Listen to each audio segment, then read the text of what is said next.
I'm Deborah Turner. I'm here to just encourage people to share ideas and thoughts on this 360, which is the 360-degree volunteer information idea exchange. Okay.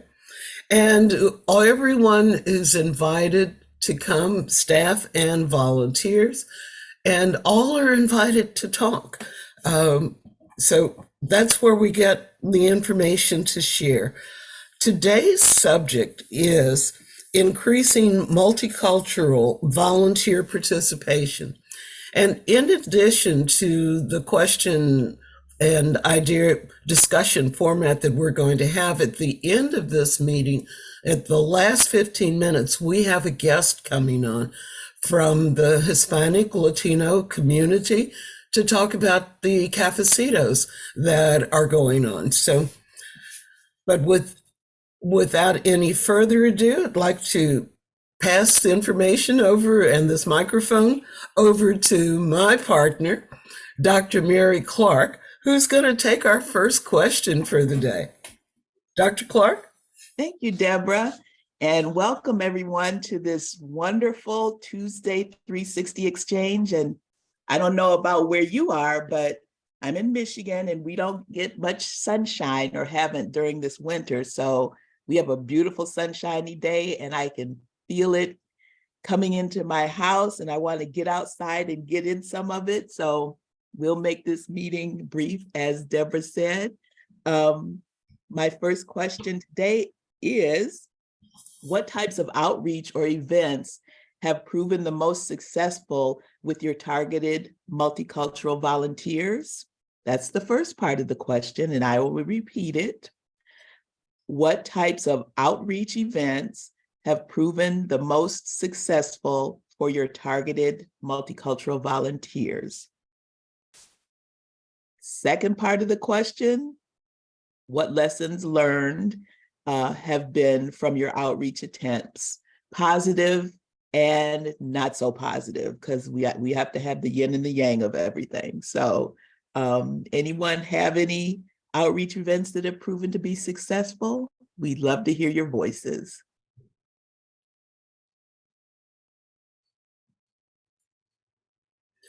So feel free to come off mute or raise your hand as a reaction plan. Whichever you choose, we'll just get you from there. And certainly you can also use the chat. Yes. I know that there's some wonderful things going on out there, outreach. And with all these states represented, I know that there are other states that would just love to hear what's working. So it might not be a big deal for you. And that's the beauty of our different teams in our different locations, is some teams have done something so well for so long that it's just second nature. But some of us, those second nature things that you are doing would be just fabulous and innovative to us. So Deborah Wilson from Florida, I see your hand raised. Let's hear from you. Good afternoon, everyone. As I'm sure that everyone is going through the same thing post-COVID, things have been a little bit different. But what we have been trying, or what we are going to start trying, as a matter of fact, tomorrow is my first session. We have partnered with a entity down here in Florida, in South Florida to be exact, called Cano Health.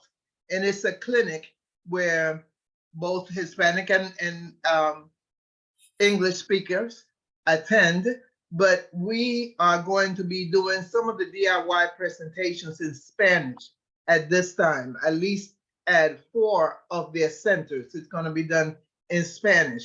In one of the centers, it will be done in English, but we will be presenting the fraud, the home fit, and the Social Security DIY to the Hispanic population at this center. So that's one of the first steps that we're taking, and we're looking to see of other partnerships that we can do in the community so that we can provide information from AARP and therefore opening the door for AARP to come in through. So that's what we're doing down here in South Florida.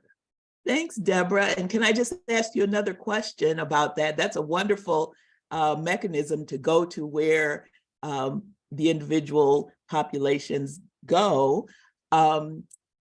For your volunteers that are stepping up to do the DIY presentations, the do-it-yourself presentations, are you having difficulty getting those volunteers? Are these volunteers that have done it before and they're willing and able to do that for you?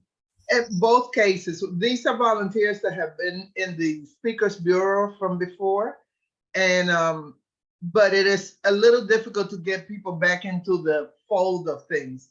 A couple of my volunteers who are, they have done it before, but they're like a little, timid because they haven't done a presentation in 3 years. And it's like, do I even remember how to do a presentation?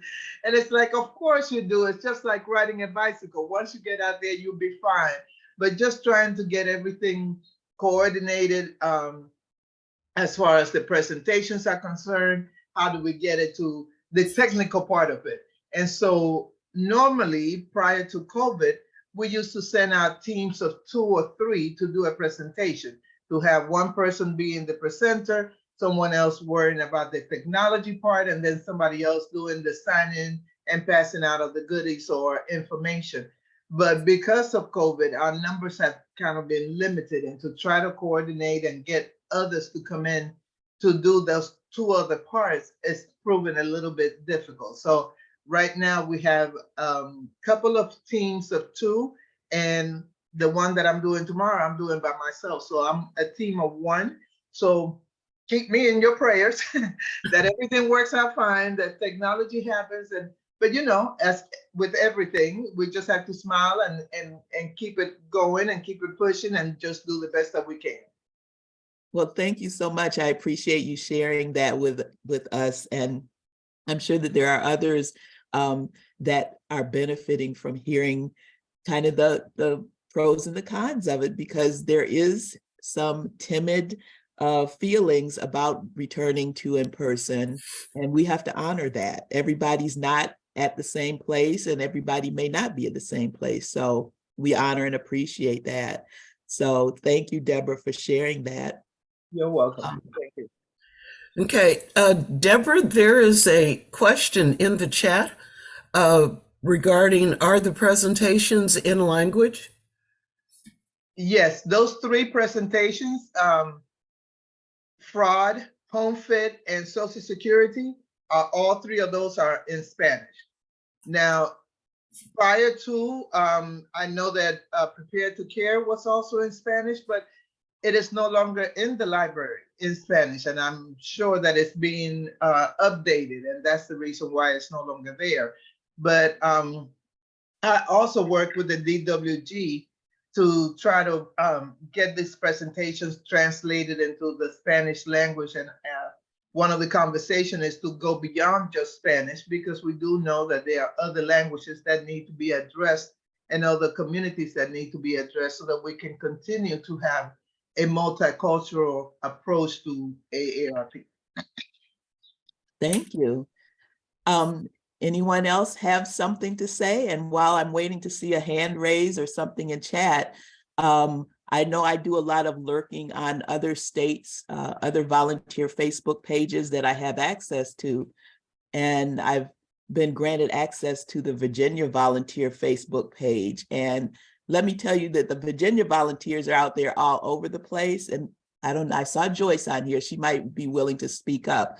But some of the things that I'm noticing that they're doing are things that are just getting the members comfortable being with each other, fun activities. And that might be where we all have to start, is doing small events that we are comfortable being together again, as baby steps getting back into the community. So Joyce, I don't know if I'm putting you on blast. or if someone else from Virginia, I see Brian Jacks. Who else do I see from Virginia that's identified? Any Virginia people want to talk about how you're just engaging your members? Joyce, I see you unmuted. Yes, well, I just want to say that you're right, Mary. Baby steps are super important, and particularly as we consider outreach events for multicultural volunteers. We are right now in the middle of an attempt to grow our volunteers in our various parts of our state. And one of our thrusts is to recruit more, particularly Hispanic volunteers.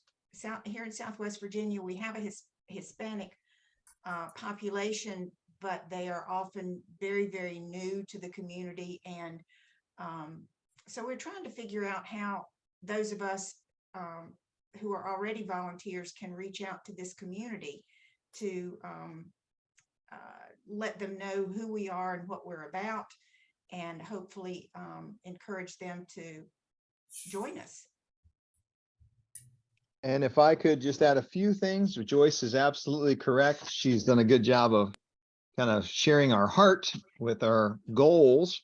A few small strategies that any state can avail themselves of is, number one, certainly using imaging in our outreach postcards, flyers that includes individuals that from the array of multicultural experience. And secondly, utilizing targeting whenever we're doing a postcard mailing, making sure that volunteers and staff know that that is one way to use AARP research tools as best as we can to ensure that we're inviting the right people and making an extra effort to be inclusive in all of our promotions.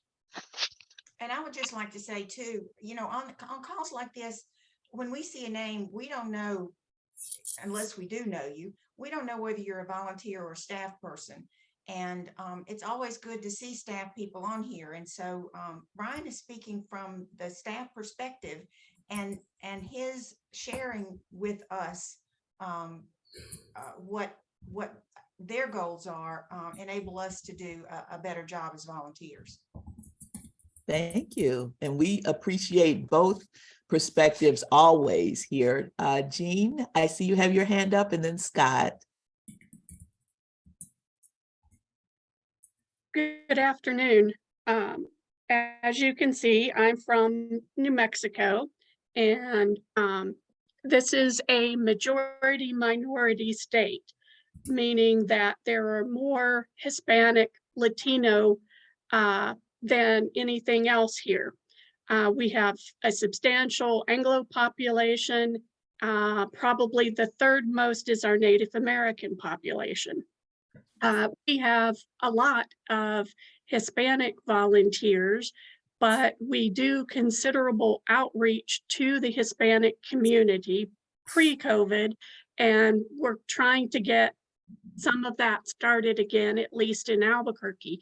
We belong to the Albuquerque Hispano Chamber of Commerce, which we have worked with pre and post COVID. We're working to gain a spot on the Hispanic Heritage Committee out of Albuquerque. The Albuquerque group has set up 4 speaking engagements at one of the most Hispanic part of the city at their community center. Some of those presentations might be in Spanish, and we are attending events at the National Hispanic Cultural Center. Jackie, correct me if I'm wrong, we have at least 4 Native American volunteers. We lost one during COVID, unfortunately. Am I correct, Jackie? At least 4? Yes. Of 3, at least 3 different tribal affiliations out of that. And we also partner with the Asian American community during some of the events that they have. You've been very busy. Thank you for sharing. And again, that going to where they are is what we all have to recognize, that that's a powerful tool. So, Scott? Hey, thank you. So I have recently heard before, Virginia's recruiting retired journalists to help write, I guess, sort of as stringers, if you will. So if somebody from Virginia could direct me, do you have like a landing page on ARP Virginia to sort of recruit your retired journalists for your state office? We do not, but Amber has done a great job, being that her house is probably one of the very closest to national office staff. So we've actually gotten a number of retirees from AARP's staff population to offer to serve in that capacity. Frank and Larry Lipman is a name that you'll recognize, having served the magazine or bulletin for years and years. But there's no, but let me just say it this way, that AARP's close proximity, the Virginia State Office's close proximity to the national office has afforded us a little bit of extra opportunity that you may not have in Kentucky or in the middle of the United States or further west. Hey, thank you, Brian. I'll tell you what, I am going to follow up with Amber directly, because it's a great concept and it seems to be working. Yep, I do know that Ginger has talked in the past about reaching out to the human resources networking groups. One of them is called SHRM. I'm not familiar with it as much as she would be in the communications realm and in human resources, with the idea of letting folks know they can continue to use their talents and expertise in volunteer capacity when they retire. But I don't know that we've had the full success that she was hoping in that regard. But I know that Amber has brought on many team members from the national office to our state office volunteer team, and she would be the best to follow up with. Scott, if I could just add, Ginger held a meeting. Ginger's our communications director for those of you in the rest of the US. I know Scott knows her, but Ginger Thompson held a meeting of our virtual newsroom team, at least some of our members, last week, just to talk about this very thing. And so I would ask you to certainly stay tuned and maybe reach out to Ginger in a few weeks anyway, to see where we are on that. Thank you. Will do. What a wonderful exchange of information. Thank you all for sharing. Thank you so much.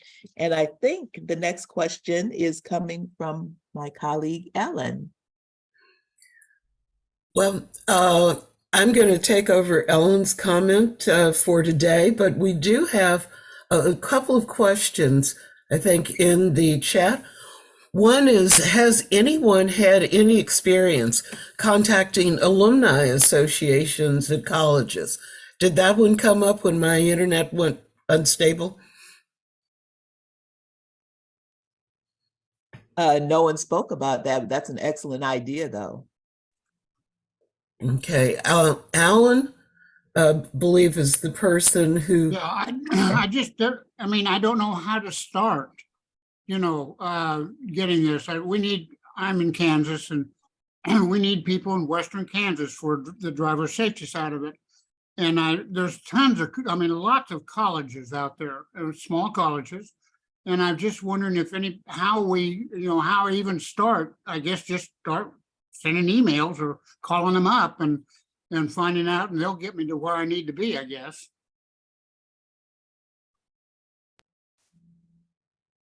The only thing that I can share, and I don't want to just keep talking about Virginia, but I will say that one of our key partnerships throughout the state, community collaborations, I mean to say, is with lifelong learning institutes.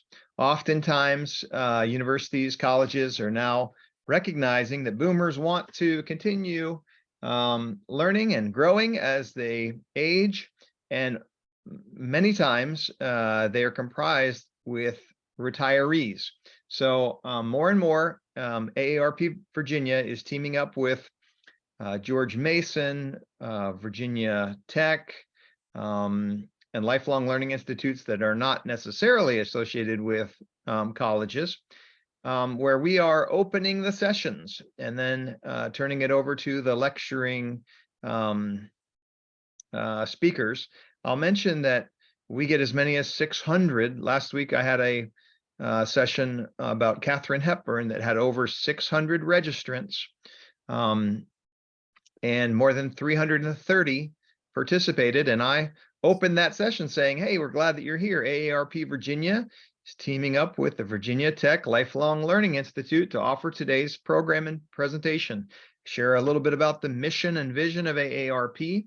And as individuals are interested in finding out more, they can volunteer with us or team up on the part of our Speakers Bureau.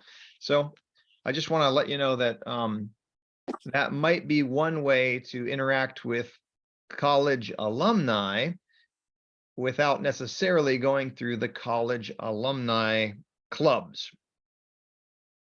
And I can add to that. I'm out of Houston, and actually that's how I personally got more acquainted with AARP as a volunteer.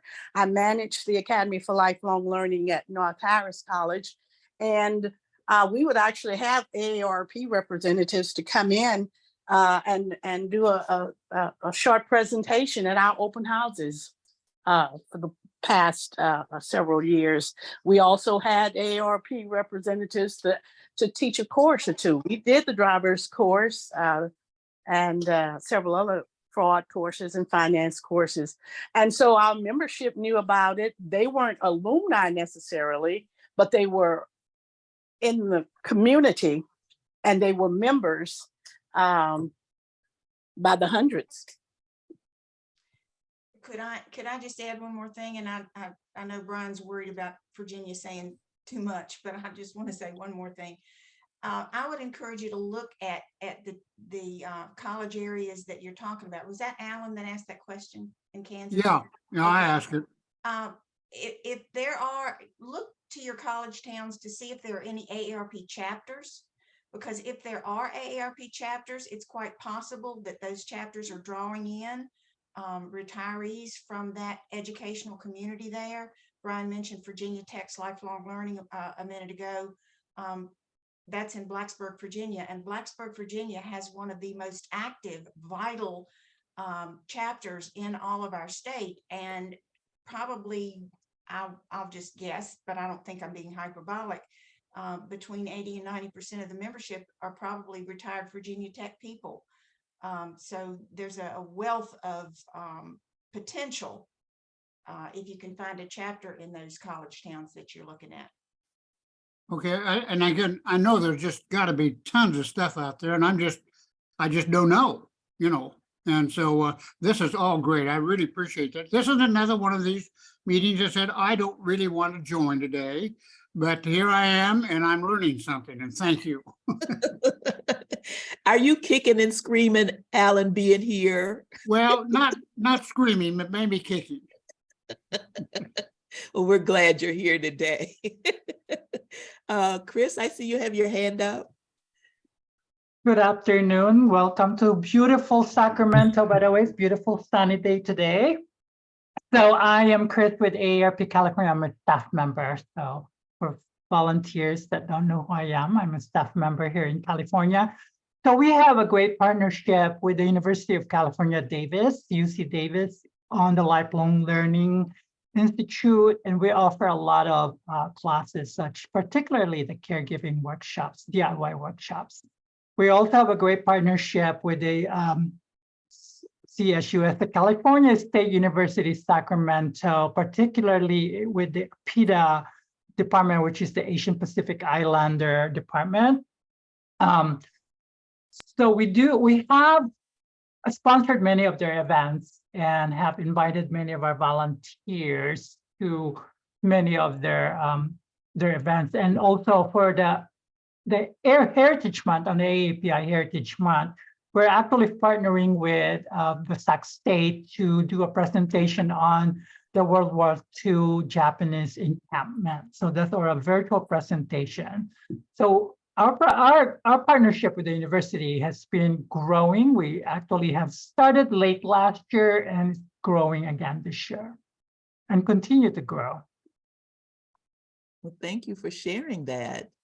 And if I could just offer a suggestion, many of you may have already explored this in your cities or in your regions, but most Black fraternities and sororities, also known as the Divine Nine, have alumni chapters or graduate chapters in your areas. And all of them have some kind of areas of focus that are part of their national goals. And many of them are also national partners with AARP. And so locally, they may appreciate an outreach for partnering on some shred trucks or some health and wellness events, some fraud events, or whatever events you may have.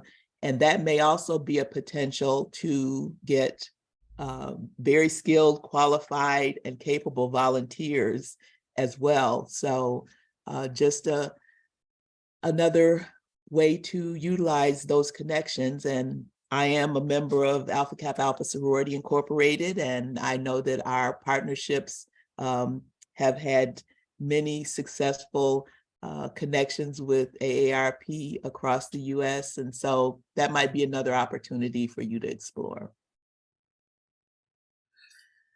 Okay, we've got another question or a comment in the chat, and it is from Maria Hoskins, who is making a suggestion about tailgating events. Maria, would you like to explain a little bit more for people what you're suggesting?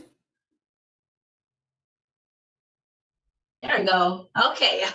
I've got these two monitors on. I'm trying to learn how to adjust the two.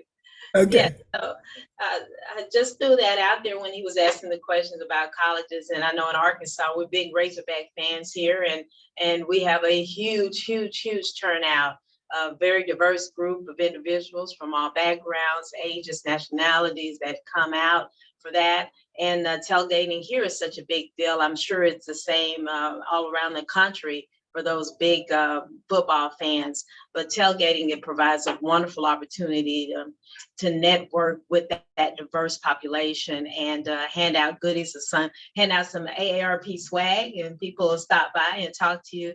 So that may be a good way to recruit people, because you know the college circus brings all the alumni that are big on football fans out. So I thought I'd just share that with you all. That's another way maybe you hadn't maybe thought about. Thank you. Great. Thank you, Maria. You're welcome. And JR put something in, and I know that a couple of people have already mentioned maybe the Chambers of Commerce and Hispanic Heritage. But JR, would you like to just say a little bit more about your chamber involvement? Sure. So in California, we work a lot with our multicultural chambers. And so we have a staff who's assigned to various ones here in the Sacramento area.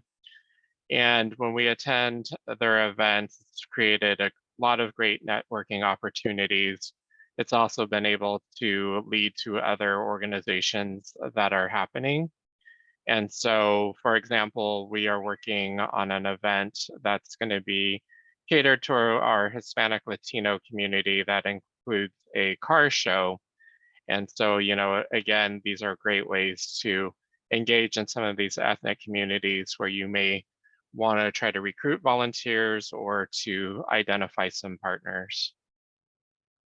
Great. Thank you, JR.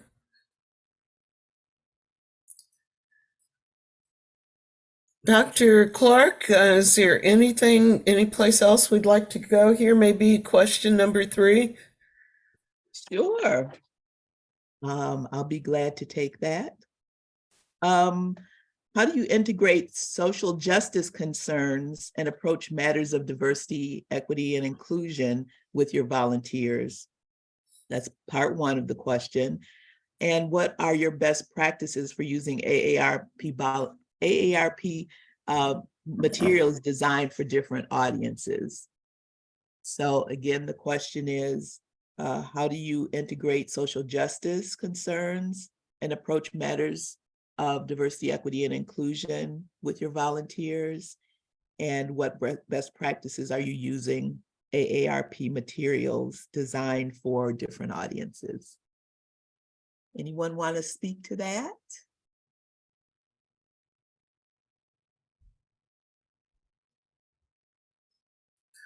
Well, while everyone is thinking now, I just want to make one push for the Cultural Leadership Development Series, the DEI sessions that can be signed onto both staff and volunteers. It's all designed for volunteers, but staff have been participating with their teams. And we do have information in the portal library for volunteers on diversity, equity, and inclusion that replicates information that's available on staff libraries, but it is available to volunteers. And there is a form, just a plain old Microsoft form that you can sign up for interest in those sessions. And we're encouraging people to sign up for one, if not the entire series of 5. Thank you, Deborah. And it looks like Byron has his hand up.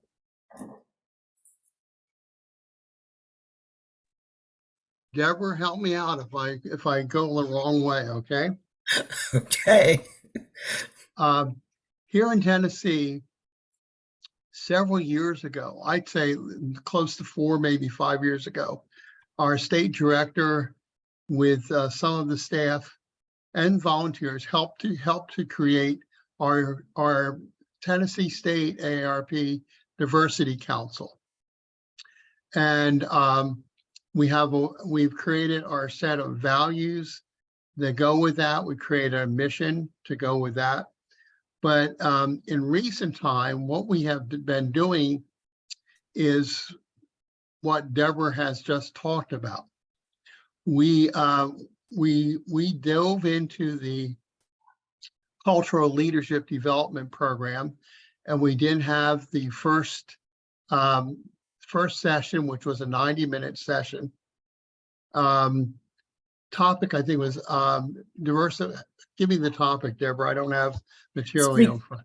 Becoming a more inclusive volunteer. So we had our diversity council members, which includes our state director, and we went through that session, which was a virtual but live, program. And then from that, we meeting as our diversity council, we discussed next steps.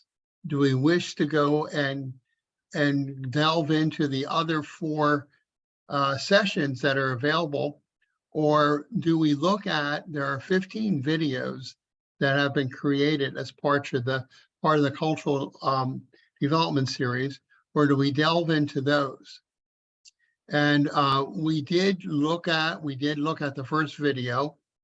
The speaker is Derek Young, who actually began his AARP efforts here in Tennessee, and going through several sessions with our volunteers. I guess what I'm getting at, and this is going to be the point, in talking about how do we move forward with this with our volunteers within the state, because we have close to 75 volunteers located in the 3 divisions that make up Tennessee, as to how do we best utilize these videos. And out of the discussion, and this is where we're kind of at a standing point. It's a pausing point is our volunteers are telling us we don't need this. We've been there, done that, we've had it before, but we don't need to do, maybe the new volunteers, but we don't need to do anything in relation to diversity, equity, or inclusion as part of our efforts, which I think is critical to our success, is we don't really need to do that. Maybe once a year, something or not. So I know I'm being very sketchy with this, but we're working on it in Tennessee, and we're trying to decide next steps, and talking with my partner who's working on this, and with the director or volunteer director for the Diversity Council as to what are our next steps, how do we proceed, what recommendations do we make to our state director. So that kind of gives you where we are and what we're trying to accomplish. Thank you. Okay, thank you, Byron. And I see Cheryl's hand is up here. Would you please go on and start your question or comment, and then we'll move to, I see Marilyn has joined now. Cheryl, you're on mute. Sorry. I really want to say that I admire the thinking, the depth of thinking and careful exploration that Byron and his group are doing. That's really in terms of DEI. In all fairness, I have to tell you, I'm on that committee. I'm one of the people who works with DEI. But aside from that personal thing, I'm also seeing a lot of groups who are finding that doing the DEI training is new information for many people. It's a way to build community, to get some stuff out on the table that people might be curious about how to build community. So I would welcome everybody to do that careful thinking and try out the DEI trainings to see how well they will fit your community. Thank you, Deborah. And thank you, Cheryl. Cheryl is one of the 7 facilitators who provide this training and is skilled in doing that. Thank you very much. And thank you, Byron, for raising the questions. And we will continue to have discussions about how to make people feel more involved and more included in all of AARP work. So now Marilyn Diaz is here to talk today about the cafecitos. Okay, Marilyn, would you like me to put your slides up now? And you can come off mute. Where'd you go? Oh, there you are. I'm right here. Okay. Had to figure out, I'm on my cell phone, so I apologize to all. So yes, please, in terms of the slides. And I want to say thank you so very much for inviting me to share. I want you all to know that we have a new program. ARP has contracted with someone, Neta is their name, to provide some guidance on Hispanic and Latino recruitment efforts. And one of the things that's on the agenda for them is the introduction of a cafecito. And we had our very first one last month, and it was extremely helpful. We had about 20 participants. Volunteers from across the nation were invited to participate. And the cafecitos are about providing a space safe for Hispanic and Latino volunteers to actually connect, share, and be heard. Learn about the progress of the Hispanic Latino Volunteer Pilot Program that I'll describe in a little while. Be able to ask questions and build relationships with one another. Now, I want you to know, and I'll give you the schedule in a minute, that again, we had our very first call on March 25th. And as a result of that call, already we shared across the country what people are doing to keep their Hispanic and Latino volunteers involved, and how can we increase that effort. And we came up with a lot of different activities that were happening across the country. Quite frankly, one of them was in Delaware, where they have a bingo. I signed up immediately. And so sharing ideas, being able to share what's going on in your office, what's working, are you being heard? It is a wonderful outlet for being able to express, how do I get people to listen to what it is I want to happen in my community, in my state? And already, not only did I have the opportunity, thank you, Deborah, and thank you, Dr. Clark, for enabling me to share this information with you, but we've already started. We have a Hispanic and Latino chatter group that was formed.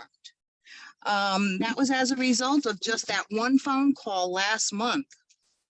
We had individuals who told us, thank you so very much, because I was not able to express the isolation that I sometimes feel within my state. And again, we want that to be a comfortable space to share ideas and build relationships across the country. So you're probably wondering, and I'm sorry, Deborah, I know we're going to go to the slide before that to give you the Cafecito timelines. Again, this is a contract that was entered into by AARP. The Cafecitos will be held the last Tuesday of every month. I realize I didn't put a time down there. It will be at 3 p.m. the last Tuesday of every month at 3 p.m. And topics will in fact vary based on the interest. We're going to be proud to announce the Hispanic Latino chatter, be able to tell them that those participants that our discussion was in fact taped, or recorded, I should say, showing my age, recorded, and in fact will be shared not only on the exchange, thank you again, but also on that chatter group. And you're going to be able to get the latest information on what the NETA, who is a contractor, is doing in terms of even programming, outreach efforts, and just how we do our messaging. How do we change that? And that's all going to happen because of the involvement of our Hispanic and Latino volunteers. So to all of you, please join us, whether you're Hispanic or Latino or not, feel free to join us. But if you have some Hispanic and Latino volunteers, please spread the word, have them join us. And on the next slide, you will see the link for the Zoom, which will always be the same, regardless of what date it is. Again, monthly, April, May, June, July, August, September, and October. And I know that that slide is difficult to see, but the passcode is the actual link. You don't need a passcode. And I'm trying to look at it on my phone and that's not working for me. But if you don't mind, Deborah and Dr. Clark, if you would mind sharing that. I know you already agreed to share the YouTube, and you can see what happened at our last meeting. So again, this is just one piece of the contract. The other piece of the contract is the Hispanic Latino Volunteer Recruitment Pilot Program. So it's a 7-month pilot that will launch in 4 locations: Houston, Texas, Dallas, Texas, Miami, Florida, and Tucson, Arizona. And NETA, the contractor, is going to be working with each of these offices to develop a customized strategy to recruit, retain, and engage more Hispanic and Latino volunteers in their location. And those learnings, of course, will be shared. I know for a fact that in Tucson, Arizona, the efforts will in fact be targeted for RX, our endeavors related to medical programs, you know what I mean, in terms of prescription drugs. Right. And just so that you know, the timeline for that pilot program, it just started. So you're on the cusp of breaking news, so to speak. It just started this month in April. It will go through the end of December, and that report and recommendations will be shared by all. So the pilot program is important but these cafecitos are equally important. So I just want to encourage you all to please spread the word and join us on the last Tuesday of every month at 3 p.m. Eastern Time. And with that, I tried to make it brief. But if you have any questions, please feel free. Okay. And you're gonna have to help me, Deborah. Okay, I'm stopping sharing now, but we will put that that video, your PowerPoint, I'll send that out to all of the attendees today. So we'll send that out right after the meeting. And again, I apologize because I saw in chat, apparently someone from Oregon said, do we have a flyer? And we don't, but guess what? We will, and we'll make sure to share it. Okay. But in the meantime, we can at least share your video and we can share your PowerPoint that has the Zoom link on it. Absolutely. Okay. Are there any other questions or comments for Marilyn today about the cafecitos? Okay, well, we'd like to thank you all for coming today and for putting up with this kind of bulky internet for some reason. Thank you, Dr. Mary, for taking over so much of the questions. And I appreciate all of you for providing help to each other. So wonderful. Our next meeting is May 9th, and the topic is volunteer engagement, considering in-person, virtual, and hybrid challenges. So if there's anything else that people would like to have us share, please send it to me. We've got a chatter group. We'll put the information there, and we're trying to get that organized so that you can find what you need quickly. So we've reached the end of our time today. Thank you very much for coming. Have a wonderful day. Bye, everybody. Thanks for coming. Bye. Thank you.